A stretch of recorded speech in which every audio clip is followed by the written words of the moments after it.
Hello, ladies and gentlemen, and welcome to another episode of the 286 Project with me, Chris Akers. On this podcast, we talk about arts, culture, politics, sport, and anything else we can think about. Now, today's episode is a unique episode because for the first time, I'm going to be interviewing someone who is originally from my hometown, which is a first for this podcast. Although we've been speaking to each other on social media, like a little bit back and forth over the last few years. Her name's Rachel Charles, and she's got a very interesting story to tell you. So, hello, Rachel. Hey Chris, how are you? I'm very well, extremely well. Apologies to the audience if my throat sounds a bit croaky. I haven't been well, so if I sound a bit like Kermit the Frog with a Birmingham accent, that's the reason why. Maybe you could do some voiceovers or something afterwards. Maybe Sesame Street will come looking for you. Well, hopefully, fingers crossed. Yeah, certainly money will be good. Let's put it that way. Yeah. But, How's it going?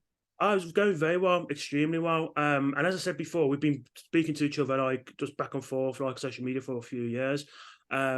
Before we get to the crux of your story, can you just let everyone know who you are and what you're doing currently? So I'm Rachel Charles. Was born and raised in Chelmsley Wood, Birmingham. Been living in Los Angeles now for 33 years.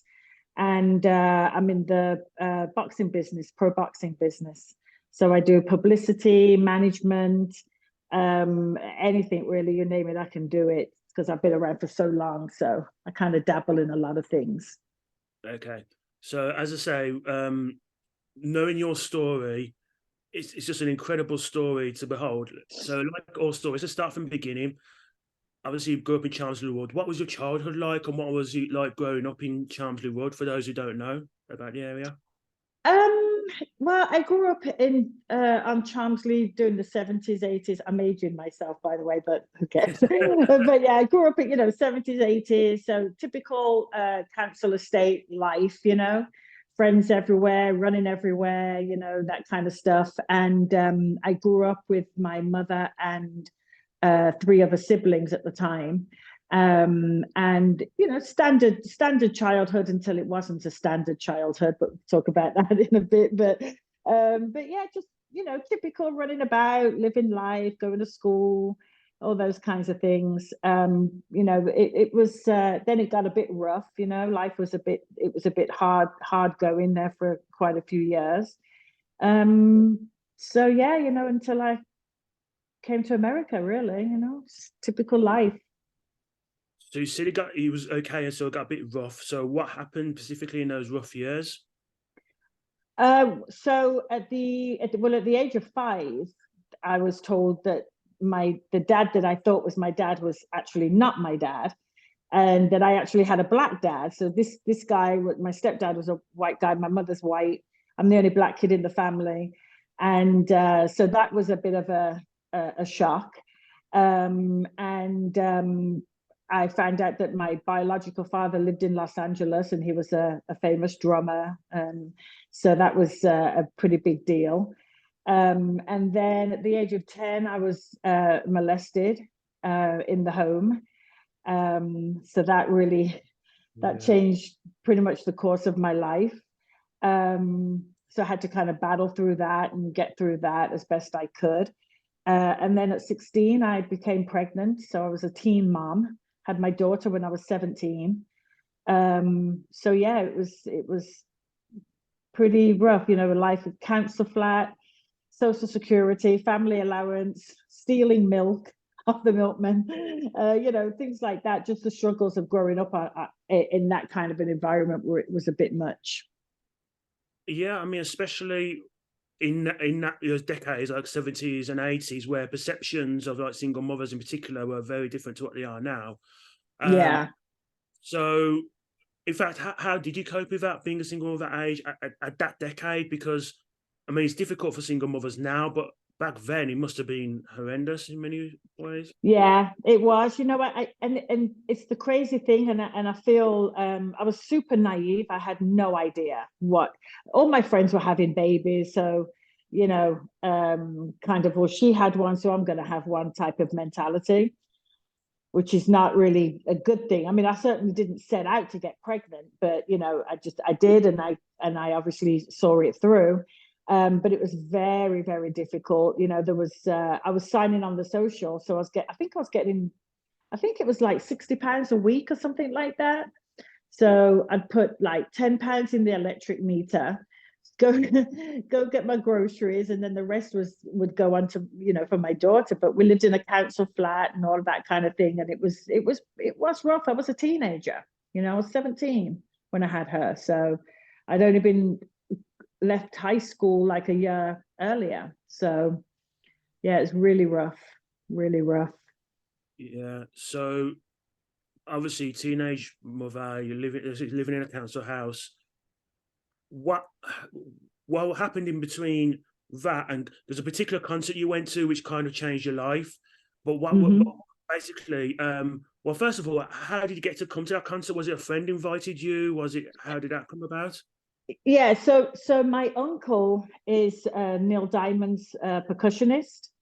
And so every time they would come on tour to England, I would obviously go see them and hang out with the band, and we'd always go to the show that night. This particular time, that would have been 1989, they were at the NEC.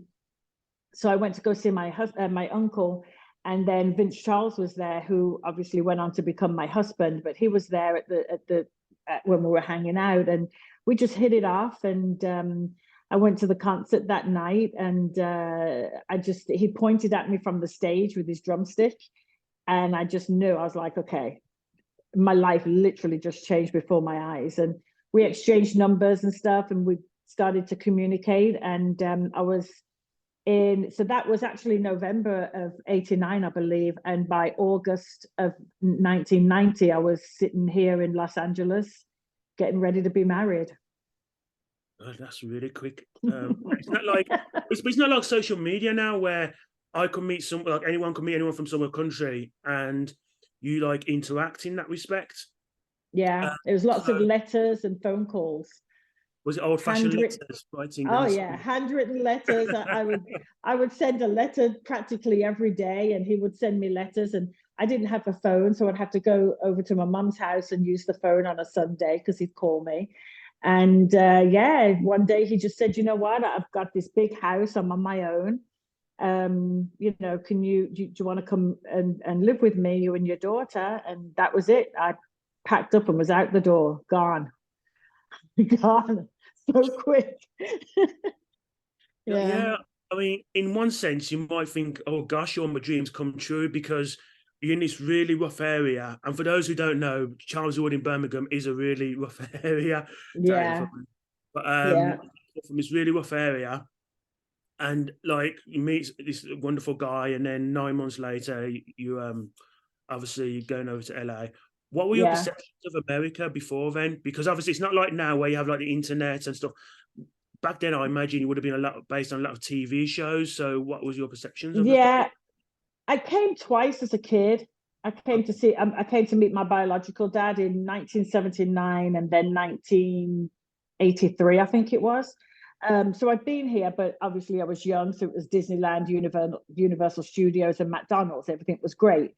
So then when I actually got here, it was very different. Lots going on, very fast. Gave me a lot of anxiety, actually. The weather was extremely hot. Like, we don't have summers, obviously. So that was a major shock to me. But everything was just so busy. Everyone's running around and doing whatever. And I wasn't used to that. So it was a major curve for me to get around. But I did, obviously. But yeah, it was hard to settle in at first. It took me quite a few years to settle down, get into a pattern of life. Yeah. Was there temptations because of that to think, you know what, as bad as Chelmsley Wood is, at least I know it. So were there temptations to come back? No, never a temptation to come back. Never. Oh my God, no. Once I was gone, I was gone. I literally just shut the door to my masonette, and I signed over my social book to my mother, and I was gone. It didn't even occur to me, like, okay, because I've had some rough times while I've been living here. This 33 years has not been easy by any stretch. And but in all of that, I did not ever think that I would come home. Although, and you know, Chelmsley Wood is so, it is home for me. It's so familiar, you know. I probably wouldn't recognize it now because I hear that, you know, it's changed a lot, but still it's Chelmsley Wood. And but no, I never ever thought about coming home. For me would have been going backwards, because I pretty much flipped the bird at everyone and told everyone I'm going to America. So, you know, F off, and that was it. I was gone. I don't want to swear on your podcast because I swear too much as it is. I'm trying to be polite, but I did, you know, I was just like, I'm never coming back. I definitely was one of those people, like, once I'm gone, I'm gone. And I stuck to it. I rarely come home to visit. Very, very rare that I'm over there. So, yeah. So imagine just going quickly back to Chelmsley Wood, say you gave everyone the bird and you basically left. I imagine you were hanging around with a bad crowd, which I imagine that would be the case in that area. Yeah, you know, it was just all my friends. We all had kids. We all had crappy boyfriends. We all had abusive boyfriends. I had a guy I was going out with, and he stabbed me in my face. Not my daughter's dad took off way before she was even born. So he was completely out of the picture, but I started going out with a former boyfriend of mine who ended up being an absolute disaster. So he stabbed me and beat me up, and it's just really, really, really horrible life, you know, really not a good life, and certainly one that I should not have subjected my own child to. You know, you just don't know any better, though. Those were the times. I certainly wouldn't do it now. If I could go back, I would change it all, but it is what it is. And but yeah, so leaving, I didn't even hesitate. The minute Vince asked me to come over, I was as good as there. Hang on, someone stabbed you in the face. How I imagine you called the police, and how did they deal with that? I didn't call the police. I just went to the hospital, and they glued my face back together, just right below my eyebrow here. A few centimeters down, I'd probably be blind in one eye, but he definitely, you know, I've still got the scar and all of that. But you know, he left after that. We certainly didn't go out with each other after that, of course. So, you know, but those were kind of like the times, you know. Unfortunately, you know, everyone was, I hate to say it, but I feel like it's almost like oh well, my boyfriend beats me up, so he must love me, you know. And it's a terrible way to think, you know, terrible. But you know, it was what it was. But you know, I knew I shouldn't be there. I knew I shouldn't be in Chelmsley. I knew I was going to be somewhere. I didn't know it was going to be America, but I knew I was always going to leave. Yeah. So you arrived in America. What was it? 89? Was it, or 1990? 1990, August 1990. Yeah. So ever since, were you in LA when the LA riots happened after the Rodney King scandal? Yeah, I was. Yeah. How was LA like after that? Because that just seems terrifying. I was what, 10, 11 years old at the time. And even to me, it was very terrifying. But as you're in it, so how was that like? You know what? I mean, see, so that all happened over in like Compton, Inglewood, all over on that side of the city. I live in the valley, so it's predominantly white. Anyone black around here is an athlete or an actor, you know, singer, whatever. So it all happened on the other side. They burnt the whole town down, of course. And it was, you could feel the tension. Most of those cops came from Simi Valley, which is 20 minutes down the freeway from where I'm sitting. So, you know, it was quite tense, you know, but I'm sure our white neighbors kind of got a little sad, probably put the deadbolt on. It's like, you're all right, love. We're not gonna come kick your door down, you know. But they, you know, the LAPD have done a lot now to try to get back into the community and try to help, but it doesn't help when you get the George Floyd situation. I think that was one of the, I mean, there's been others, but the George Floyd kind of lit that you know, that tinderbox again. But yeah, it was quite interesting because I remember the Handsworth riots. I think that was in what, like 85, 86, somewhere around that time. And so it was much the same, but you know, it was pretty wild, must say, you know. But I was sheltered from it.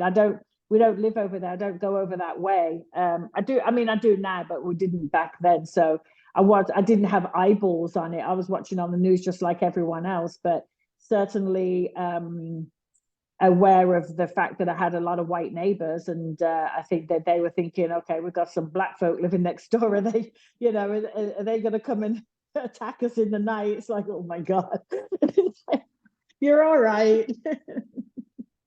So August 1990, you've gotten married. How would you describe the start of the marriage? How that developed? You know what? It was okay. I mean, again, I was so young, and I was, Vince had this 4-bedroom house, 2-car garage with a pool in the back and a music studio. I came from a masonette with a broken window, and I had a blanket up at the window to keep the wind and the rain out. So I came from, poverty to riches beyond my dreams at that point. I'd never seen anything like it. So it was fun. It was exciting. Vince was great to begin with. And I just saw it as like, okay, this is where I'm going to live. This is where my daughter's going to be raised, and I'm going to marry this man, and that this is going to be life, But it was fun. We went on the road a lot. We went on, to all the concerts and all that kind of stuff. So that was a lot of fun. Lots of bodyguards and, tour buses and tour planes. And again, I came from Chelmsley, so all of this was like literally like a fairy tale. It really was. It was wild. I liken it to that movie, Almost Famous. I don't know if you've ever seen that. Yeah. It's a great movie. It's kind of like that. Like you just like wild. Like you'll see famous people that you've only ever seen on TV, and now they're in your house, or you're at the studio and someone's there, and things like that. So it was pretty wild. So because Vince was also the percussionist for Neil Diamond, as well as my uncle. And so we went on the road and did Madison Square Garden, like big arenas, and it was really, really good. It really was, until it wasn't. So, the hazards of rock and rollers, drug, sex, and rock and roll. And Vince was certainly living that lifestyle. And then things weren't good after that. Before we get to that point, obviously you said you toured as well. Did you ever get starstruck at all? Who did I meet? I met Magic Johnson one time, which was hilarious. I think coming from where we're from, though, almost it's like, if you're a decent person, you're a decent person. So I don't know if it was like starstruck or more so than just being cheeky and like, hey, who are you? So I met Magic Johnson. I'm sure everyone knows who he is. And we were at the time, it was the Great Western Forum where the LA Lakers played their basketball. So I see him, and I'd just seen him on TV because he had came out with his announcement that he had HIV. And I saw him backstage, and we were, at the concert. And he sees me, I saw him, and he tries to talk to me, and I was like, oh, who are you? Like, how did you get backstage? And he knew I was being cheeky, and we had a laugh, and it was lovely. It was a really fun banter.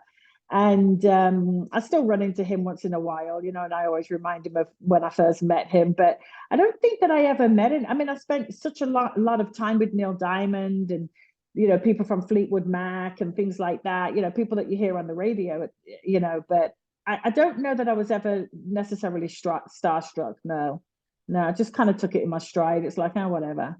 They were more interested in who I was. It's like Rachel from Chelmsley Wood. I'm not that famous. I'm famous on Chelmsley Wood, but probably for other things. But no, I don't think I've ever gotten starstruck. No, I always think, because if you see someone famous, they know that they're famous. Yeah. Right. So they're almost expecting you to kind of go crazy. Maybe if I met Robert De Niro, because he is like my secret love. But, I think that they expect that. So I just do the opposite on purpose half the time.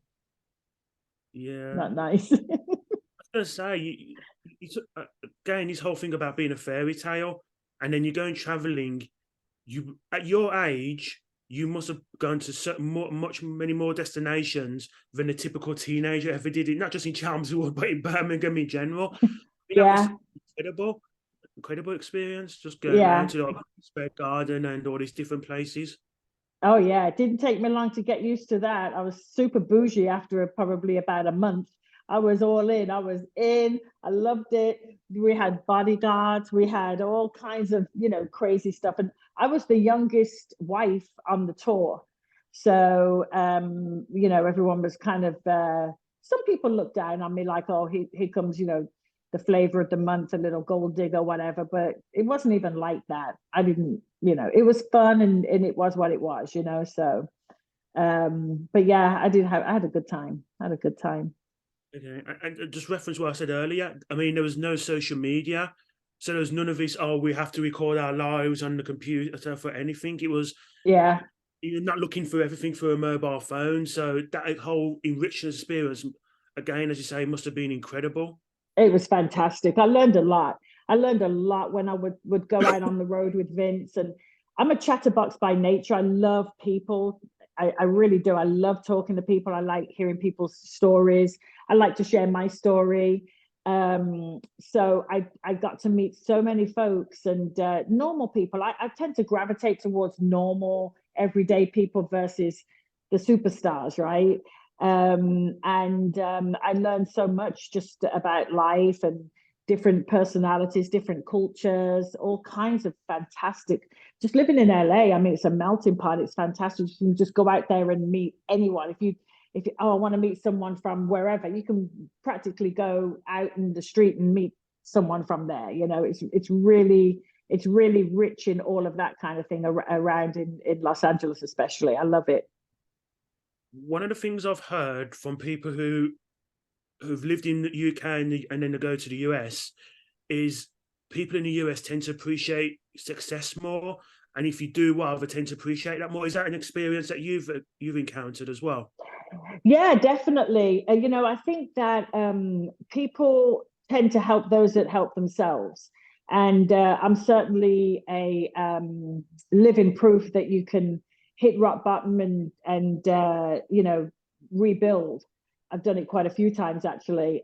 But yeah, like success stories are they're fantastic. Like when I tell people my story, especially in the business that I'm in now, with all of my boxes and stuff, and I'll tell them where I'm from and what I've gone through in life, and they love it. They eat it up. They think it's fantastic, and then it's a lot of it's such a networking town. If they hear your story, they want you to go tell somebody else, or they, connecting dots, and it's just great. But yeah, they definitely love to hear that those rags to riches stories. You've worked your butt off to get to where you are, and it's yeah, they like it. It goes over well, Yeah, as cool. it should. Yeah, absolutely, definitely. Whereas I think Yeah, there seems to be this almost a little bit of suspicion when it comes to success. Oh, if you do well, or okay, we have to bring you back down to earth a little bit. Don't get too high above your station. Whereas I've heard with them, yeah. it's completely opposite. It's no matter where you're from, they always praise you if you've done something well. Yeah, absolutely. But I found that when I moved over here, so many people were saying, "Oh, she'll be back in 6 months. Oh, she won't be able to do it. Oh, she won't be able to handle it." I've been here for 33 years, so I think I've been back maybe 6 times in 3 decades. That's like literally nothing. And I don't come back. I don't come back because sometimes it's hard for me to come back, but I don't want to run into the people that I grew up with because they're all sitting doing the same. Not all of them, let me take that back. Some of them are still where I left them. You know what I Mm. mean? And I actually have a fear of if I were to come back, would I slide back into that lifestyle again? Like, like the Chelmsley Wood lifestyle, or whatever. I feel like I would lose myself over there and maybe not feel like I've come so far. I feel like I'd fall back. So that's always a fear almost for me. Even though you've lived in LA for over 30 years, you'd still feel that with all your success and the fact that you've achieved so much. Yeah, I do. I do. But I think, maybe, I don't know why I feel that way. It's so weird. I don't know. I just but I do. I definitely feel like that. I get very anxious. I was just there in when did I come over? March for a week in London. and I could not wait to leave. I always have this fear like, oh, I'm going to lose my passport. I'm going to lose my green card. Oh, they might not let me back in. You know, I have all these like weird feelings when I'm over there. You know, it's very odd. So Yeah. I don't know. I was just going to say, because I would have thought, because you said earlier about had to rebuild yourself so many times. I would have thought that would have given you the confidence to think, actually, oh, this has happened once. I can do it again. I could just. I thought it would have Yeah. built up confidence and built up your, and I mean it's in a good way, built up your ego as well. Saying, Yeah.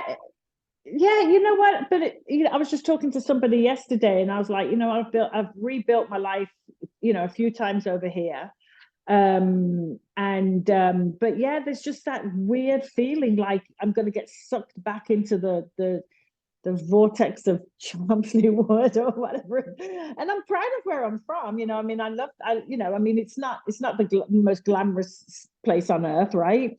But it does have that. It does. If you leave from there, you do take some of it with you. You do take part of your neighborhood with you.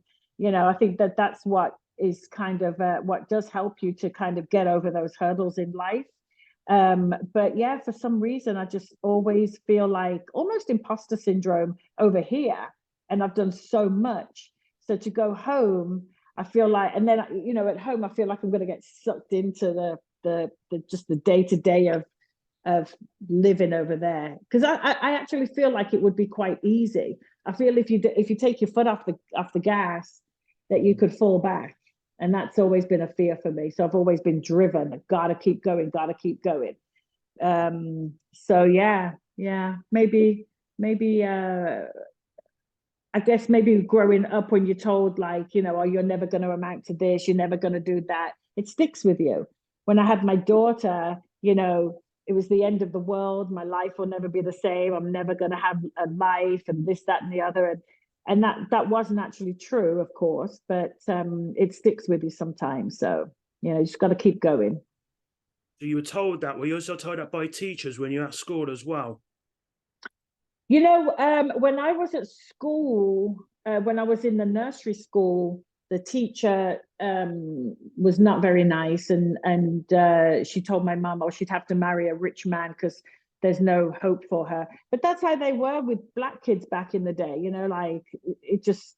And you're a black kid on a council estate, so you were a non-starter to, from the get-go. But as I was growing up through school, I was such a bugger. Oh my God, I was all over the place. I don't think anyone would be surprised that I'm where I am now. I think they would be happy for me. But no, it was more in the house that, you get told, oh, you're nothing, you're this, you're that. It's like, oh, terrible, but I think it does stick with you as you try to shake it off, but it's quite difficult sometimes. Always creeps back up, Yeah. The parents, be careful what you tell your kids. Be nice to them. But hard work and whatnot, you can achieve anything. You can go there. Yeah. Very much so. To you as well in regards to teach, because you would think teachers, regardless of if you're going to tell a kid that as a teacher, then why would you teach in the first place? Yeah. I'd love to run into her again. She's probably very old. She might not even be alive, but I would love. Oh my gosh. I'd be like, hey, I married a rich guy, it didn't work out, and I stayed and made a life for myself. So there you go. But yeah, so it's life is it's interesting, it's interesting the twists and turns it takes you on. Yeah, indeed. So you talked about, obviously you went traveling a lot with the band in the first few months of marriage. Everything seems to be going quite well, and then you said you started hitting some bumps in the road. What was the catalyst for that? I discovered that Vince was an alcoholic. So, that was I don't drink alcohol. I don't smoke, don't do drugs, don't drink fizzy drinks. I'm pretty clean, going. So that was a big deal. And, obviously anyone that knows anything about alcoholism knows what comes with it. And, I'm a 22-year-old kid, technically trying to tell a 44-year-old man what to do. And it just didn't, it did not go down well. So there was a lot of lot of arguing, a lot of fighting. And then he would go out on the road and do whatever he was doing, and I would stay home because my daughter was at school. So I started to make a home within the home for her and I. And it was just tough, you know. I mean, the guy was an alcoholic. And I was literally just had this conversation probably about half an hour ago. Like, he was a good guy, but he just had this god awful, you know, disease, and he could not for the life of him stop drinking. And you know, he was an angry drunk. And I think just because I didn't understand alcohol, I didn't understand drugs. I just thought it was just so easy to say, like, stop doing it, and that's not how it works. And I didn't have the tools to deal with that kind of life, so I knew that we were not going to be married for much longer. And that's how it ended up. So yeah, How long into the pretty marriage did you sad. discover that he was an alcoholic? And I talked about what the catalyst was. Did you discover like a whiskey bottle or a wine bottle, or was it just his behavior? Yeah, I actually saw him. Like, so our bedroom, it had a mirrored closet, so you look to the closet and you could see out into the rest of the house, like the kitchen area, and they had alcohol hidden in the laundry room behind the detergents and stuff like that. And then he would just come home drunk and things, you know, and then we'd argue and fight, and then he would, you know, quite abusive. And so yeah, I mean, it was you know, found drugs and things like that when I was cleaning the house and things, and just yeah, I mean, I think that the absolute, I mean, as if everything else wasn't enough, but the absolute turning point when I knew that it was over was we were at Madison Square Garden, and Neil Diamond was singing a song that Vince didn't have an instrument to play on. So the lights went down, he steps back, but then halfway through the song, I see this hand coming through the light to pick up a glass, and it's Vince drinking on stage. I'm like, okay, it's over. Like, it's over. You know, you're drinking on stage in front of 30 odd thousand people, and you're drinking, you know. So yeah, it just had to end. Like, it was quite sad, really. It was you know, what was supposed to be a fairy tale, you know, kind of thing, just did not turn out that way. But, you know, I say all that, but I am absolutely eternally grateful to the man, because he brought me to America and gave me a life and my daughter a fabulous life. She was able to get a good education and things. I wouldn't be here if it weren't for him. So I tend to just obviously talking about the bad stuff is part of my story with him, but I tend to lean towards all the good stuff, because you know, I just would not, but who knows where I would be, you know, if it weren't for Vince giving me that opportunity. So I owe a lot to him. When he did that on stage, was that the moment the band knew that there was a problem, or had it always been aware? Oh, they all did the same thing. They all did the same thing. So because, and you know, again, I don't, I'm completely teetotal. So I was always the nagging wife, you know, and again, because of my age, they just thought I was this young kid, you know, having a meltdown. But for me, I was like, this guy's he's gonna die. Like, he's killing himself. He's going to die. And that's exactly what happened. He died 10 years after I got here. Okay. When Yeah. you said to him, that's crazy. I mean, when you said to him about getting a divorce, what was his initial reaction? Because you said obviously he could be a violent drunk. So was that an Yeah. issue itself? Did that get violent? What happened there? Yeah. You know, look at we fought like crazy, you know. I mean, I was getting older and he was getting older. So you got that age gap. I was getting older, he was getting drunker. And it just didn't work. So it was mutual. We were okay with that. Let's just part ways and go off and do our own thing. So then I was left, obviously, to rebuild my life with my daughter. I had to get an apartment, a job, and things. I didn't work. I didn't work the whole time we were married. I did not work. I didn't have to work because we had plenty of money. But now I find myself as a single mom again, and in a new country. And I had to get a job, learn how to drive. I didn't have a car. I rode my bike everywhere.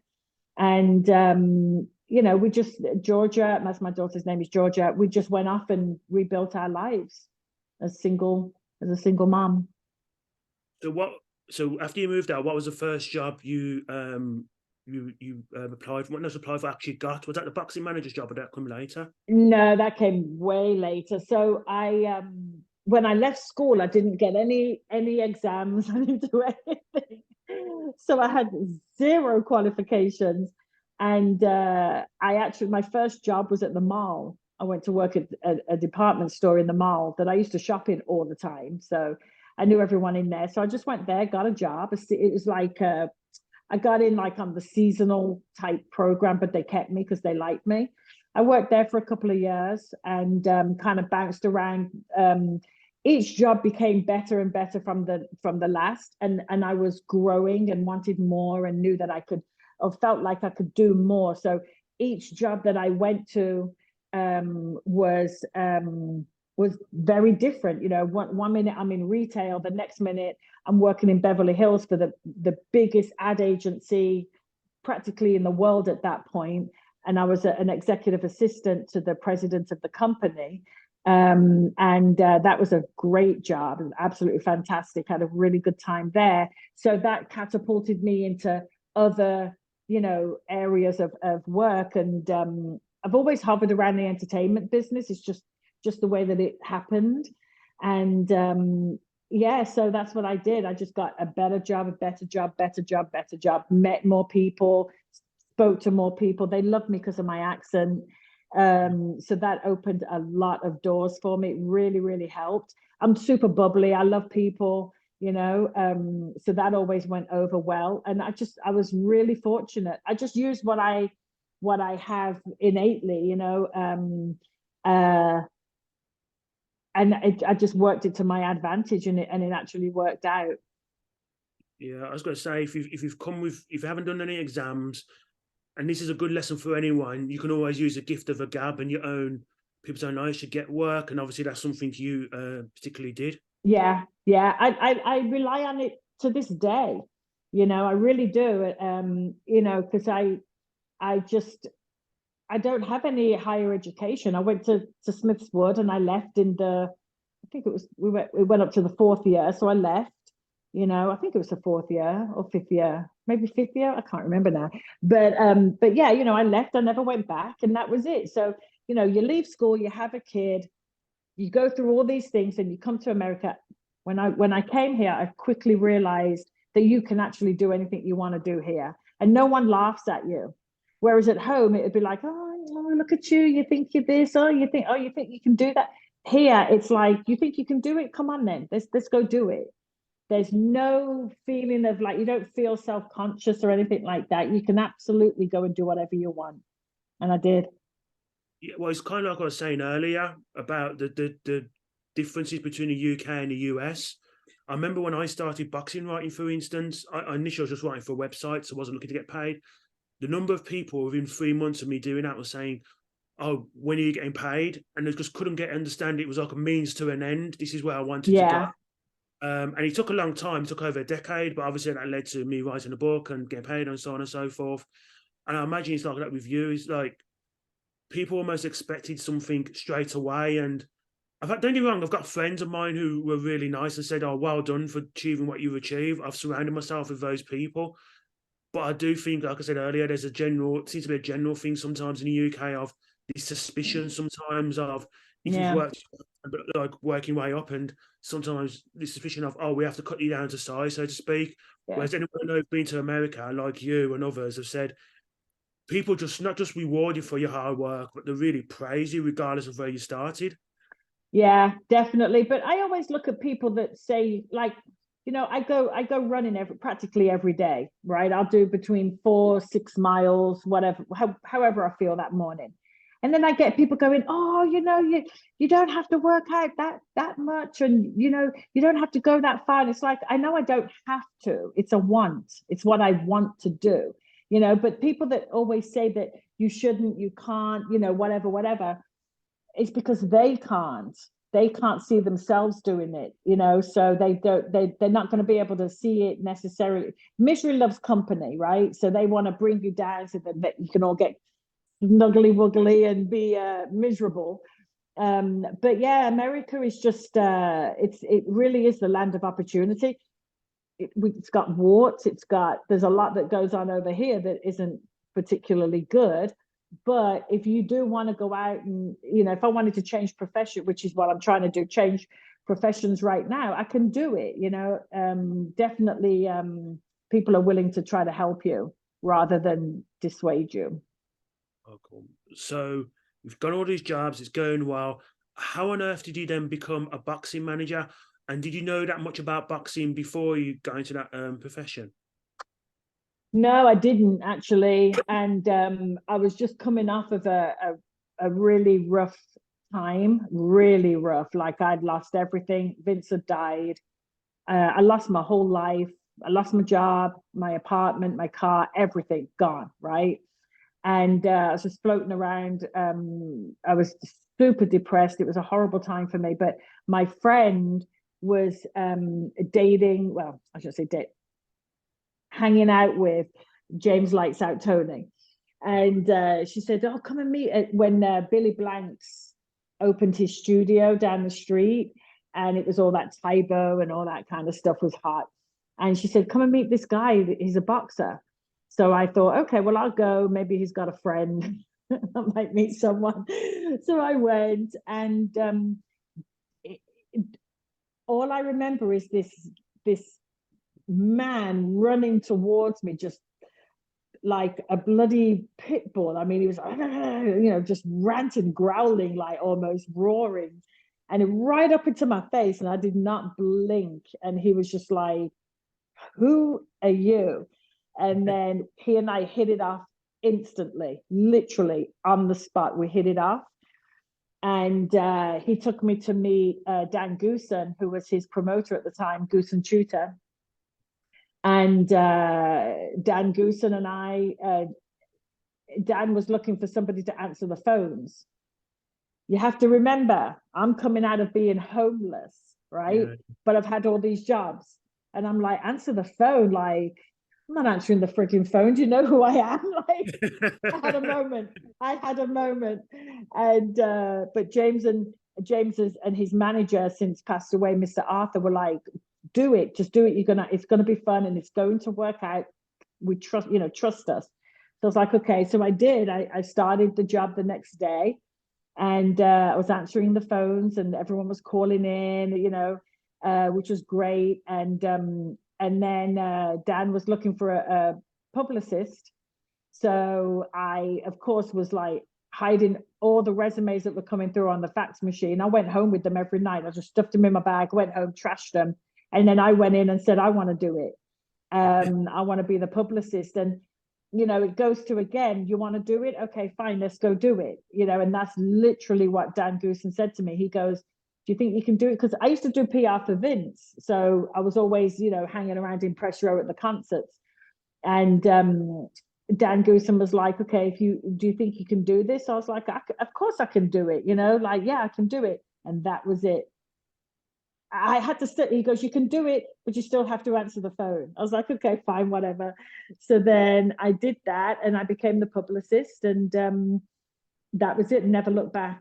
Never looked back. I knew nothing about boxing, nothing other than just Mike Tyson, Frank Bruno, you know, the typical go-tos, right?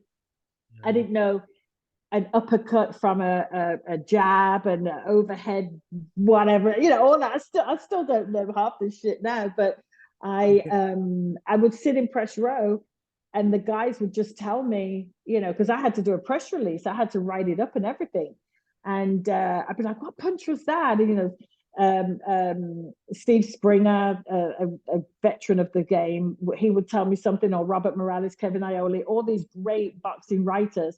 And I'd be sitting in the middle of them all, and they'd help me along. I was so uneducated to the point when Wayne McCulloch fought Oscar Larios the second time in Las Vegas, and the fight was stopped, right? And I heard somebody go, "Oh yeah, it was a TKO," and I was like, "What's a TKO?" And it was a technical knockout, and I was like, "He didn't get knocked out." I'm thinking knocked out is on the floor and you get in the count, not when the ref called it off. And I was arguing back and forth. So that's how uneducated I was. So, but I picked it up. I had a really good time. It was a great time. We would go flying everywhere, traveling, big fights, all that. So it was really good. So you were a publicist for, was it Dan Goosen? Is that correct? Goosen, yeah. Yeah. So, and Tony, what other boxers did you have to do press releases for and deal with? Everyone, we had the whole stable because it was a promotional company. So I was the in-house publicist. So we had Andre Ward straight out of the Olympics, Paul the Punisher Williams, Robert Guerrero, James Wayne McCulloch. Oh gosh, who else did we? I mean, like just Chrissy Ariola.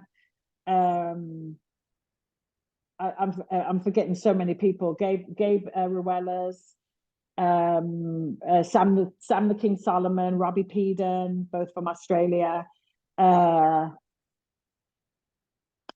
Did 2 Mayweather fights. Glenn Johnson. We had Glenn Johnson. Who else did we, like? The list was endless. I mean, I know I'm forgetting a lot of people, but we had so many fighters. But we had a lot of marquee fighters, like a lot of HBO fights and all that kind of stuff. It was great. Hector Camacho Jr. Oh my God, he was a trip. I loved him so much. But yeah, we had like a good stable of fighters. Yeah, I've just read a book on Hector Camacho, and you can tell he had a very outgoing personality. I imagine from what he says in the book, I imagine he was like that in real life as well. Yeah, senior and junior. Like, so we had junior. His dad was I met his dad quite a few times. He was a really good guy. But junior was just like his dad. And we had a fight. I forgot where he was fighting. We were in Atlantic City. I forgot who he fought. But my friend was like, "Who's your fighter that's fighting tomorrow?" And I was like, "Oh, Hector Jr." And he went, "Oh yeah, he's downstairs gambling. It's like 3 a.m. I'm like, "Dude," and he's like, "Oh, Rachel, baby, don't worry about it. I got it covered." And then he goes and loses the fight. I'm like, "Of course!" Like, holy shit. But yeah, we had like the Durrell, Andre Durrell fought for us quite a few times because we had a lot of Al Heyman fighters back then, 20 years ago. So we had a really good stable of some really good characters. It was really good. How did that profession change? Because as I said before, now you've got social media, so everything is recorded. But I imagine back Yeah. he was possibly starting to get in his infancy. So how is that how does your profession changed over the last Yeah, when I came into boxing, everything was in the newspaper. It was all ink in the newspaper. And I think boxing talk and fight news and Max Boxing, I think were the babies, just starting out. They were the newbies with the social media side of it.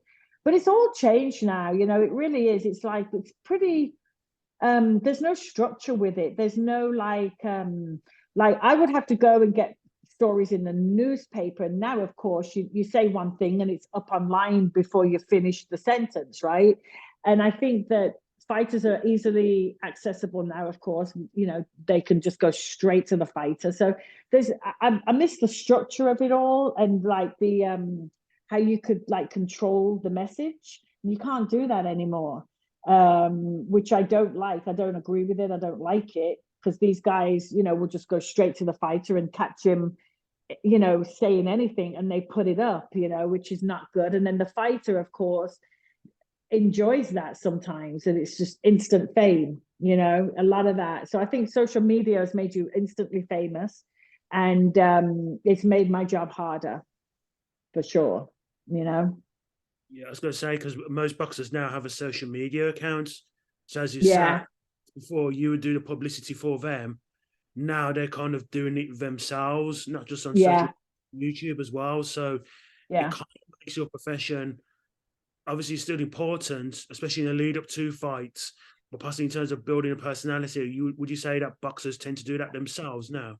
They do, yeah, they do. And you know what? And I think that so the role of the traditional publicist, how it was 20 years ago, 30, 40, 50 years ago, it doesn't even exist anymore. I would get the likes of you or somebody else call it, hey, Rach, can I speak to blah, blah, blah? I'd arrange it all. I'd make the call, put you on the call with the fighter. Not anymore, you know? And that's how some of these fighters get themselves into trouble because they are, in charge of their own social media accounts and things like that. And, you can't, I hate to say the word control, but you do sometimes have to have, a level of control for what does go out there.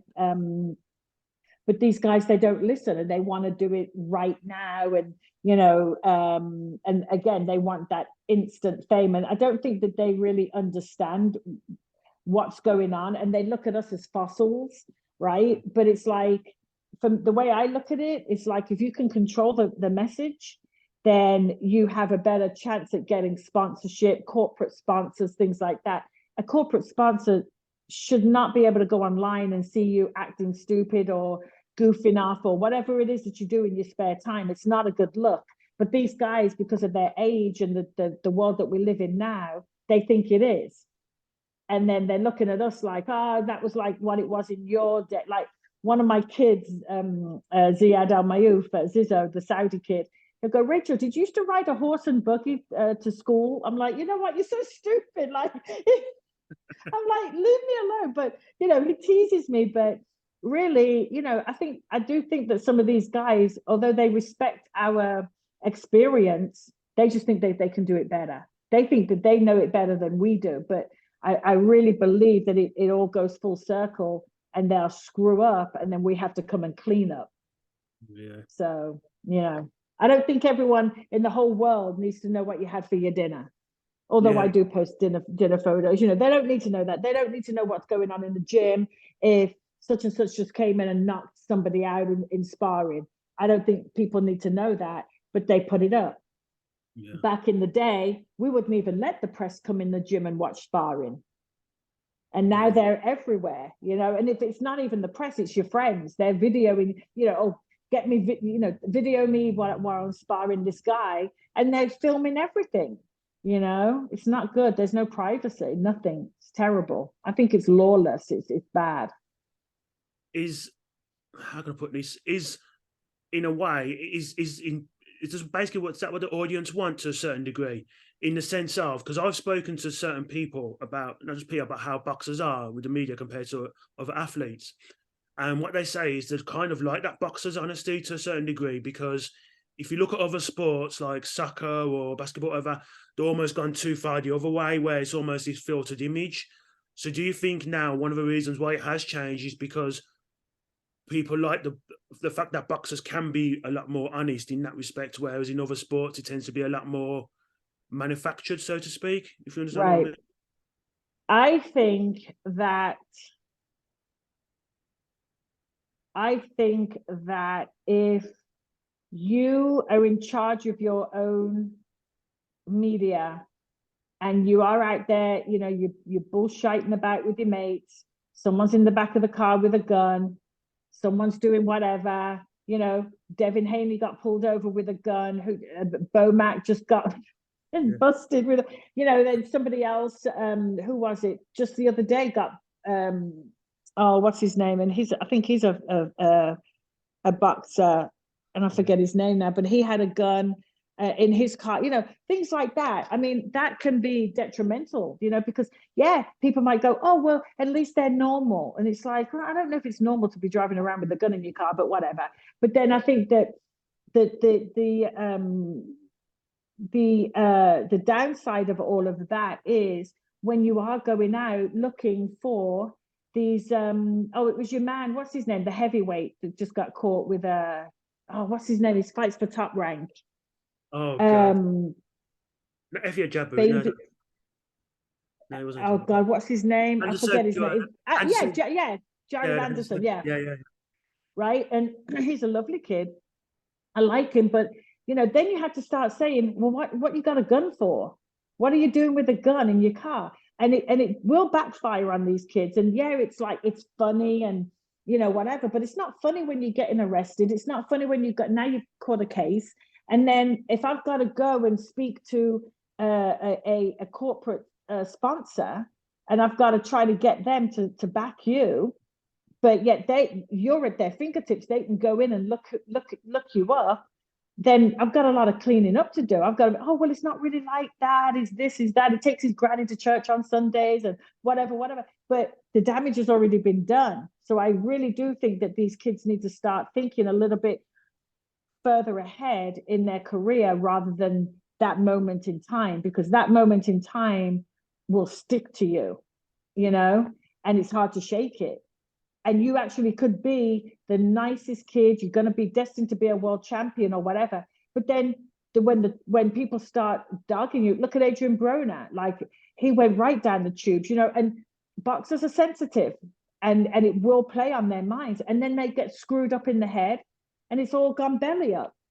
Yeah. Just, they've got to think a little bit more, but they're just in that space where they don't want to think, you know, and or not think, they don't want to listen to their elders. And we are seen as fossils. They see us as being these older statespeople, but we've been there, done that, you know? So it's very difficult. Yeah, I think it's interesting to talk about sponsorship, because I remember in the 90s seeing Prince Nazim Hamid doing adverts for Adidas. And if you look at the Forbes sports list that comes out every year, I think the only two boxers that have been on there consistently for the last 3-4 years are Anthony Joshua and Canelo Alvarez. But a lot of their income is actually based on what they earn in the ring. I don't think any of it's based on, or very little of it's based on sponsorships. Hence why boxers get paid a lot. Their sponsorship, they don't get high because their sponsorship money isn't that great. Yeah. And then you look at a basketball player or someone and they're getting massive amounts of money on and off the court, you know, or a football player, you know, and that's the thing. Like I try to tell these lads, like, you know, what comes after boxing, because today you're amazing, tomorrow you might not be. And, you know, where you're going to go, what you're going to do, you know, how you're going to live, how you're going to support yourself. And you have to think about the way that you conduct yourself, because how many times have you met someone and then thought, God, what an asshole. You know, I didn't even like them, right? You don't ever want somebody to do that, because you may have to go knock on their door next week, or you might treat someone like, oh, get away from me, you know, you're a nobody. But then next week they've got the big gig and you're knocking on their door looking for a sponsorship. So, you know, you've got to be just, you've really got to think about what you're doing, not just in that moment, but for the long term. But what does happen in that moment, how will it impact you? Social media doesn't go away, right? And that's the thing. So it doesn't go away. So back in the day, the papers aren't even around anymore. You got to go and scroll through these freaking, who's going to do that? No one's doing that. So you could hide, you can hide your past, but not now. So, you know, I just wish that these kids would listen and try to do things a little differently, you know. So, but they don't, some don't, you know. Bit interesting. So how long have you been doing this for? About a decade or so? I've been in boxing for 20 years. 20 years, gosh, yeah. Yeah, 20 years. Oh my God. And I've seen it all, done it all, you know. So I just I've been around for a really long time. And I love boxing, you know. I don't particularly care much for the people in it. So I only deal with the people that I like. And I do my own thing, you know. I don't really have to answer to anyone. I do what I want to do, which is great. And I've worked with some amazing fighters over the years. I've been in some amazing situations. Again, a girl from Charmsley Wood, standing in Madison Square Garden. Again, James Toney's fighting for the heavyweight championship of the world. Or I've got the gold medalist out of Athens in Andre Ward. I've got Paul Williams, who is a dream. Oh my God, he's a dream. Glenn Johnson, you know, all these great people. That Floyd Mayweather, you know, that I've worked with. I've done, you know, I've been in some big rooms, you know, big rooms. So Obviously, you worked for Goosen initially, and now you're independent doing that job. Yeah, when I left Goosen, I went to New York, and I was commuting back and forth. I worked for Joe DeGuardia for a minute, and then I came back and just went out freelance. And then I grouped up with a new team, a brand new entity called Sheer Sports, and I helped them build their company. They had Jason Quigley, the McKenna brothers, Ronald Ellis, Ronnie Hines. So they were a starter, but they've been around for quite a while now. I just left that group like 2 years ago. Yeah, and I've worked with everyone, Top Rank, Golden Boy, you name it. I've been in, because obviously having all those fighters, we had them signed to different promotional companies. Yeah, it was a great ride. I was with Sheer Sports for 8 years, 9 years. Yeah, a long time. Yeah. Yeah. So, did I hear you right earlier when you said that you're looking to change professions now? Yeah, I am. Yeah, yeah. Yeah, I think I've done all there is to do in boxing. Although I say that, and every time I try to leave, I get a new kid, So I was trying to leave a couple of years ago, and then this kid walks in the gym. I'm like, okay, who's this one now? I just feel like this weird like sense of I've got to look after these kids, right? And this one kid walks into the gym, Saudi Arabian kid, and he had no representation, no nothing. So I said, I'll look after you. Next thing we know, we were in Jeddah on the Usyk AJ card, the second fight, and I made history being the first female to manage a Saudi Arabian boxer. Okay. So I was like, okay, right. I'm like, okay, that's it now. We're, like, that's it. I'm done. I've left my mark, Then I get a call from Freddie Roach. He goes, come down to the gym, see this. I've got this fighter down here. So I've got this Armenian kid right now. He just fought a couple of days ago in New York, Gor Yuritsian, 17-0, 14 KOs. Great kid, welterweight. Really good fighter. But I want to move out of the boxing and go into the motivational speaking circuit. That's really what I want to do. Oh, okay. So what would make you go to do motivational speaking? Just because of the life you've led? Yeah, just because of the life I've led, and I do it with the boys. Like I help the boys out a lot, and we go hiking a lot. I love to be outdoors, but I'll sit with them. A lot of these kids, we kind of come from similar backgrounds, and so I talk to them about my life experiences, and we all swap stories. And I just feel like if they can see that I've done something, then they can do something, right? And just over the years, people have gotten to know me, and they all, Rachel from boxing, whatever. But now it's kind of like I want to go out and tell my story. I think it's relevant. It's as important now as it was back then, and everything that I've gone through. All these different levels of life that I believe that I can speak to with just the experience that I've gone through. I can speak to them quite well, and hopefully help some other people get out of a rut that they're in, or see something for themselves that they could do that they maybe didn't think they could because they live on a council estate, or they had a kid when they were a teenager, or they were molested and can't get over that hump and think that life is over for them. And I want to tell them that it isn't. You can do anything that you want to do. So that's really what I want to do next. So from one person who has written a book and is looking to start another next year, when you're writing your book, because your book, never mind be a book, your book should be a script, because people should. Well, I know, right? It's crazy. I mean, and that's the thing. I mean, it's, like my dad was Stevie Wonder's drummer. So my dad was a Motown drummer, black man, white mother, all of that. So you got all these crazy, it's just wild. But I did start to write it.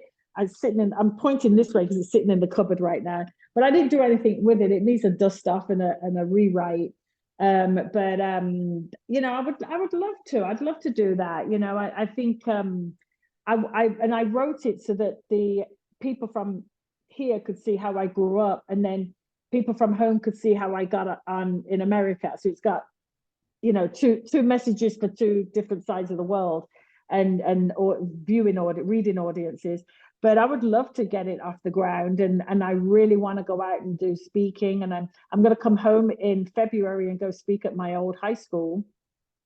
So we're going to do an assembly. They're probably going to look at me like, she really did come to school in a horse and carriage, the old bag. But it's like, you know what? My story is still relevant. You know what I mean? No matter where you are in life, because we all fall over, we all go through things. Sometimes we have a support system, and other times we don't. And I never did. I still don't have one now. I still have to muddle through life on my own now. I just turned 55. I'm getting older, you know. So I want to make a big splash before I can't make a big splash anymore, you know. So I mean, I'm still pretty young at heart and vibrant, but you know, you never know what's going to happen. And I would love to go out there and speak to people that are suffering in silence, you know, getting depressed or whatever, because I still get depressed. I get depressed every day. I cry every day. There's not a moment of any day that I don't shed a tear for one reason or another, you know.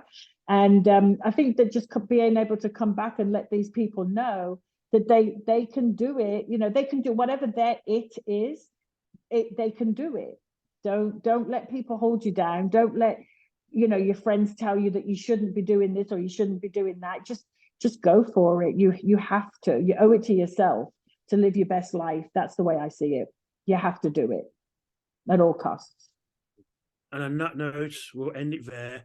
It's been an absolute pleasure. When this interview goes out, I imagine a lot of people are going to be inspired by it, absolutely, on both sides, both the UK and the US. Yeah. So I think this is like the first time we've actually spoken, because we've just been sending and whatnot. Yeah. So again, it's been an absolute pleasure. Thank you so much for being on the podcast. It's been brilliant, really has. Oh, my pleasure. Anytime. Love to everyone in Birmingham. Oh, cool. Don't come looking for me, Mr. Milkman. I still owe the milkman. Oh my God. But yeah, thank you so much. I had a blast. This was fun. A lot of fun. All right, you take care. Okay, you too. Bye-bye.